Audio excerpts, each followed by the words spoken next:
مجبوری کم ہمتی کا دوسرا نام ہے۔ جاؤ اپنا حق مانگو، یہ زمین تم سب کے لیے ہے۔ لیکن ہم تعداد میں کم ہیں اور بے یار و مددگار ہیں۔ تم 313 سے زیادہ ہو۔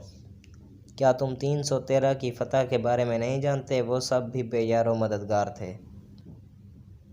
رات قبر کے اندھیرے کی طرح تاریک اور خاموش تھی۔ چاروں طرف سناٹا چھایا ہوا تھا۔ تھکے ہارے جسم زلف شب کی گھنی چھاؤں میں پناہ لے کر عالم خواب میں مست و سرشار تھے کہ اچانک چاروں طرف سے شفق کی طرح سرخ ہو گئیں۔ رفتہ رفتہ وہ تمام روشنیاں نزدیک آتی گئیں۔ ایک ہجوم تھا جو طوفانی لہروں کی طرح بڑھ رہا تھا۔ موجوں کے شور کی سی آوازیں اس روشنیوں کے ہجوم سے اٹھ رہی تھیں۔ وہ روشنیاں شعلے اگلتی ہوئی مشعلیں تھیں۔ جب وہ خوفناک آوازیں نکلتا ہوا ہجوم بستی کے نزدیک آیا تو انہوں نے آگ برساتی ہوئی مشعلوں کو مکانوں کے اوپر پہنچا دیا اور چلانے لگے، مارو، ختم کر دو، بھاگو، چھوڑو، یہ زمین ہماری ہے، یہاں صرف ہم رہیں گے، ہماری زمین خالی کرو۔ یہ آوازیں شعلوں کو بھڑکا رہی تھیں اور شعلے لمحہ بلمحہ آسمان سے ہمکنار ہو رہے تھے۔ جلتے ہوئے مکانوں کے خوابیدہ مکین شب خون سے بچنے کے لیے اپنے مکانوں سے باہر نکلے اور ان حملہ آوروں نے تیر برسائے جو ان نہتے اور بے گھر افراد کے جسموں کو چیرتے چلے گئے۔ بچوں، عورتوں اور مردوں کی مظلوم چیخوں نے فضا کو ماتم کدہ بنا دیا۔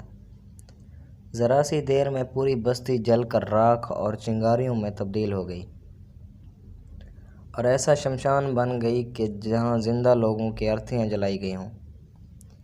جب اس ہجوم کے افراد کو یقین ہو گیا کہ اب ان جلے ہوئے مکانوں میں سوائے سسکیوں کے کوئی زندہ آواز نہیں جو سر بغاوت بلند کر سکے تو وہ وہاں صبح کے تاروں کی طرح غائب ہو گئے، اور جب آفتاب نے اپنے رخ پر نور سے نقاب ہٹائی تو لہو کی سرخی پوری جلی ہوئی مردہ بستی پر پھیل گئی۔ اس وقت ان لوگوں نے جو اس شب خون سے بچ گئے تھے آفتاب کی روشنی میں اپنے جلے ہوئے گھروں اور مردہ عزیزوں کو دیکھا۔ وہ نام نہاد زندہ لوگ تعداد میں اس قدر کم تھے کہ انگلیوں پر شمار کیے جا سکتے تھے۔ وہ سب بے یار و مددگار، مجبور و لاچار، اپنے ٹوٹے ہوئے جسموں کو ہمت کی بیساکھیوں کے سہارے اٹھا کر یکجا ہوئے۔ زید نے یوں اختصار کیا، کیا تم لوگوں میں سے کوئی جانتا ہے کہ میرا گھر کہاں ہے؟ میرے بچے کہاں چلے گئے ہیں؟ ہاں، رات کے اندھیرے میں مشعلوں کی تیز روشنی میری آنکھوں کی روشنی لے گئی۔ کتنا اچھا ہوتا کہ تمہاری طرح آگ کے شعلے میری آنکھیں اور بینائی بھی ختم ہو جاتی۔ حارث نے پر درد لہجے میں اظہار افسوس کیا۔ تم ایسا کیوں سوچتے ہو؟ آنکھیں خدا کی نعمت ہیں۔ زید اپنی محرومی پر ملول ہوا۔ اے زید، تم بہت خوش قسمت ہو کہ تم دیکھ نہیں سکتے اور میں کتنا بدقسمت ہوں کہ سب کچھ اپنی آنکھوں سے دیکھ رہا ہوں۔ تم کیا دیکھ رہے ہو؟ زید نے پھر سوال کیا۔ کیا تم سن سکو گے؟ ہاں، اب صرف سننے کی طاقت تو بچی ہے۔ تم بتاؤ کہ کیا ہوا ہے؟ میں دیکھ رہا ہوں میرا گھر جل چکا ہے۔ اس کی راکھ سے اب بھی دھواں اٹھ رہا ہے۔ میرا باپ، میری ماں اور میری بیوی کے جسم آگ کے شعلوں کی نذر ہو چکے ہیں۔ میرے بچوں کے جسم خون میں لتھڑے ہوئے ہیں۔ خدا تمہیں صبر عطا فرمائے۔ زید نے دعا دی۔ صبر کے سوا چارہ بھی کیا ہے؟ کیا تم میرے گھر اور بچوں کے بارے میں بتا سکتے ہو؟ زید آنکھوں کی تکلیف بھولے ہوئے تھا۔ کس کا گھر، کس کے بچے؟ یہاں تو کوئی گھر نہیں، کسی کے بچے نہیں ہیں۔ کیا سب کچھ ختم ہو گیا ہے؟ نہیں، ابھی تو سب کچھ موجود ہے۔ جلے ہوئے مکانوں کی راکھ ختم نہیں ہوئی۔ سب کی لاشیں ابھی یہیں موجود ہیں۔ اٹھائے گا بھی کون انہیں دفن کرے گا؟ دفن کرنے والے خود انہی لاشوں میں دبے ہوئے ہیں۔ ہاں، جانور کھائیں گے، اب تو آنے بھی لگے ہیں، اور تم دیکھ رہے ہو۔ زید نے غصے میں کہا، کر بھی کیا سکتا ہوں؟ انہیں لاشوں سے دور کرو۔ تم سمجھتے ہو ہم سب زندہ ہیں؟ نہیں، ہم سب بھی تمہاری طرح مر چکے ہیں۔ ہمارے جسم آدھے جسم ہیں۔ گزشتہ رات سب کو ادھورا کر گئی ہے۔ معاف کرنا، میں نے تم پر غصہ کیا۔ زید کو اپنے غصے پر شرمندگی کا احساس ہوا۔ افسوس کیوں کرتے ہو؟ ہم سب کے پاس اس کے سوا کچھ بھی نہیں کہ ایک دوسرے پر غصہ کر کے دل کا بوجھ ہلکا کریں۔ زید خاموش ہو گیا۔ پھر اس نے کوئی سوال نہیں کیا۔ وہ سب ادھورے لوگ سوچ رہے تھے کہ اب کیا کریں کہ ایک نوجوان نے کہا، چلو ہم ان سب لوگوں سے انتقام لیتے ہیں۔ تم ایسا نہیں کر سکو گے، تم تعداد میں صرف 26 ہو۔ ضعیف العمر مونس نے کہا۔ پھر ہم کیا کریں گے؟ ان سب نے سوال کیا کہ ان کے ذہن مفلوج ہو چکے تھے۔ فیصلہ کرنے کی قوت ختم ہو گئی تھی۔ سب خود کو محتاج و معذور محسوس کر رہے تھے۔ ہم سب اپنے پڑوسی کی بستیوں میں چلیں اور حال بیان کریں۔ شاید ہماری مصیبتوں کا کچھ حل نکلے اور ہمیں پتہ ملے۔ سب نے متفقہ طور پر اس رائے کو تسلیم کیا اور وہ حیرت و یاس سے جلے ہوئے مکانوں اور جسموں کو دیکھتے ہوئے وہاں سے چل دیے۔ کچھ دور پہنچے تھے کہ ایک تباہ حال مختصر سے قافلے سے ملاقات ہوئی۔ بوڑھے مونس نے معلوم کیا کہ تم لوگ اس حال کو کس طرح پہنچے۔ انہوں نے وہی حال بیان کیا کہ گزشتہ رات ان پر بھی گزر چکا ہے۔ ان کے گھروں اور ان کے گھروں میں رہنے والے افراد کو بھی زندہ جلا دیا گیا ہے۔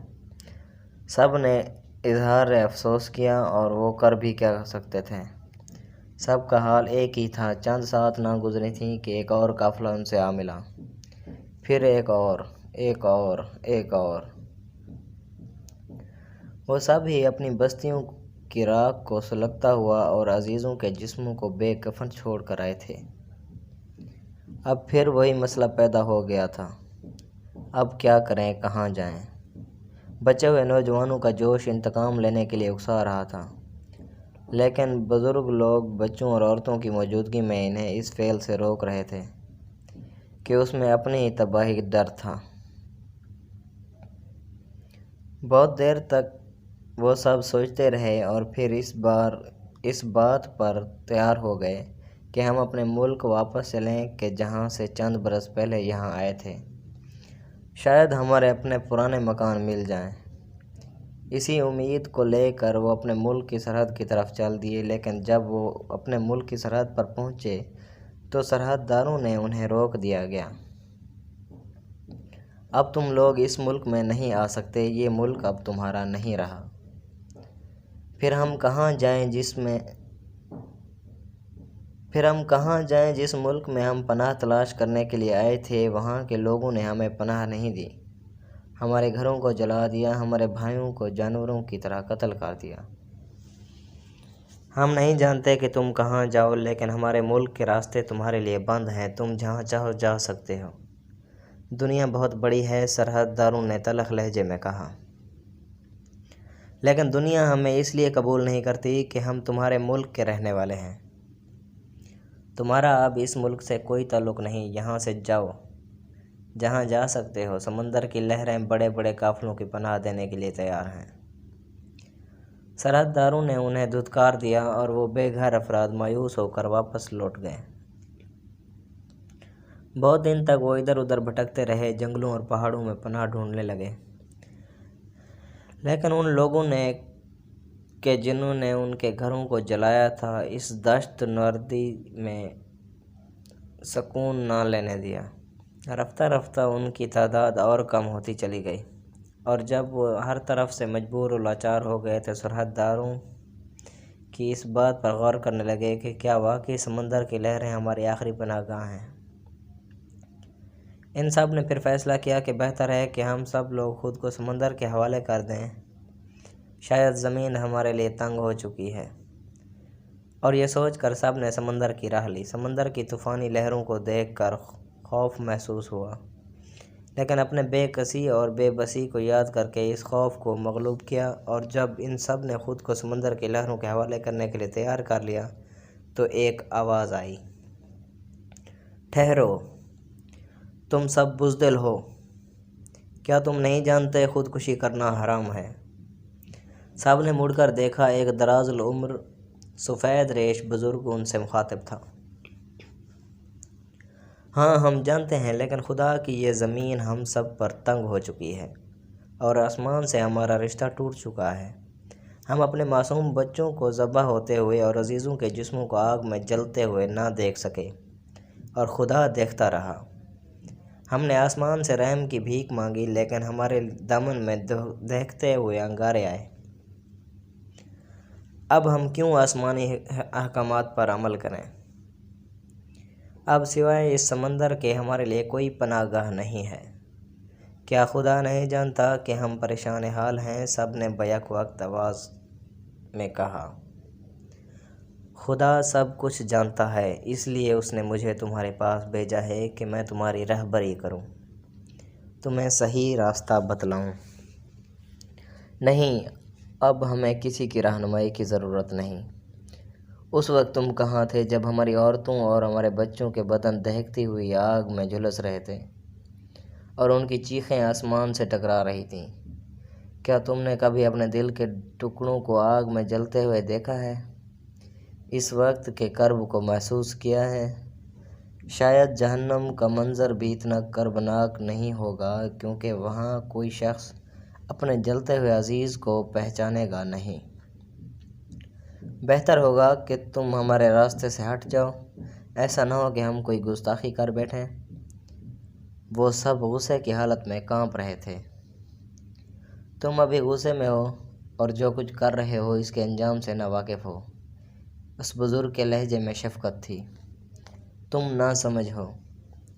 تم چاہتے ہو کہ تمہارے بعد اور بستیاں جلیں اور تمہاری طرح ان بستیوں کے لوگ بھی خود کو سمندر کے حوالے کر دیں اور یہ سلسلہ چلتا رہے۔ آخر تم چاہتے کیا ہو؟ اگر خدا ہماری مدد نہیں کرتا تو ہمارے فعل سے ہمیں روکتا کیوں ہے؟ ان کے غصے میں جھنجھلاہٹ پیدا ہو گئی۔ یہ زمین تو لوگوں کے لیے بنائی گئی، لیکن تم نے اسے بانٹ لیا۔ تم نے اس زمین پر خون ریزی کی، شر پھیلایا۔ کیا اب بھی تم خدا سے امید کرتے ہو کہ وہ تمہاری مدد کرے گا؟ اس نے تمہیں زمین پر خود مختار بنایا ہے، پھر وہ کیوں تمہاری مدد کرے؟ اپنے اسی اختیار کو استعمال کرتے ہوئے ہم خودکشی کر رہے ہیں، لیکن خودکشی کرنا زندگی سے فرار ہے، اور زندگی سے فرار کم ہمتی اور بزدلی ہے۔ کیا تم بزدل ہو؟ پیر مرد نے استفسار کیا۔ لیکن نہیں، ہم مجبور ہیں۔ مجبوری کم ہمتی کا دوسرا نام ہے۔ جاؤ اپنا حق مانگو، یہ زمین تم سب کے لیے ہے، لیکن ہم تعداد میں کم ہیں اور بے یار و مددگار ہیں۔ تم 313 سے زیادہ ہو۔ کیا تم 313 کی فتح کے بارے میں نہیں جانتے؟ وہ سب بھی بے یار و مددگار تھے۔ پیر مرد کی باتیں سن کر سب نے گردنیں جھکا لیں کہ وہ سب نادم اور شرمسار تھے، اور جب انہوں نے ندامت کے بوجھ سے دبی ہوئی گردنیں اٹھائیں تو اس بزرگ کو وہاں موجود نہیں پایا، لیکن ان کے مزمل چہروں پر تازگی اور جوش پلٹ آیا۔ سب نے ایک دوسرے کی طرف دیکھا اور بلند آواز سے کہا، آؤ ہم سب اپنے جلے ہوئے مکانوں سے نئے مکان پیدا کریں۔ ہم سب ان کے خلاف جنگ کریں جنہوں نے زمین کو بانٹ لیا ہے۔ زمین ہم سب کی ہے۔ اور اس نئے عزم کے ساتھ وہ سب اپنی بستیوں کی طرف لوٹ گئے۔ وما علینا الا البلاغ المبین۔